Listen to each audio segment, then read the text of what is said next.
اعوذ باللہ من الشیطان الرجیم بسم اللہ الرحمن الرحیم۔ حضرت علی کرم اللہ وجہہ سے روایت ہے کہ نبی کریم صلی اللہ علیہ وآلہ وسلم نے فرمایا، تین چیزوں میں تاخیر نہ کرنا، ایک نماز جب اس کا وقت آ جائے، دوسرا جنازہ جب وہ تیار ہو جائے، اور بیوہ مطلقہ اور کنواری خاتون کے نکاح میں جب تمہیں اس کا کفو مل جائے۔ مشکوٰۃ المصابیح 605۔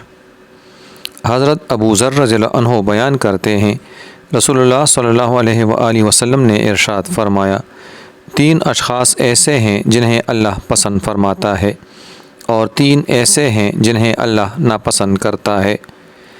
رہے وہ جنہیں اللہ پسند کرتا ہے تو ان میں سے ایک وہ آدمی ہے جو کسی قوم کے پاس جائے اور اللہ کے نام پر ان سے سوال کرے، وہ ان سے اپنی باہمی قرابت کی وجہ سے سوال نہ کرے لیکن وہ اسے کچھ نہ دیں۔ ایک آدمی نے اپنے ساتھیوں سے الگ ہو کر مخفی طور پر اسے کچھ دے دیا جسے صرف اللہ جانتا ہے اور وہ لینے والا جانتا ہے۔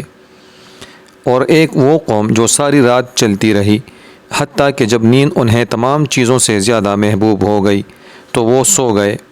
اس اثناء میں ایک آدمی کھڑا ہو کر خشوع خضوع کے ساتھ مجھ سے دعا کرنے لگا اور میری آیات کی تلاوت کرنے لگا، اور تیسرا وہ شخص جو کسی لشکر میں دشمن سے برسر پیکار ہو لیکن وہ شکست کھا جائیں تو یہ پھر بھی سینہ سپر رہے حتیٰ کہ اسے شہید کر دیا جائے یا پھر اسے فتح حاصل ہو جائے۔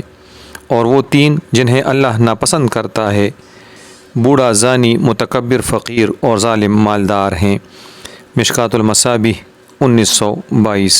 دوستو، اللہ ہمیں احادیث مبارکہ پر عمل کرنے اور صراط مستقیم پر چلنے کی توفیق عطا فرمائے، آمین یا رب العالمین، بجاہ سید المرسلین۔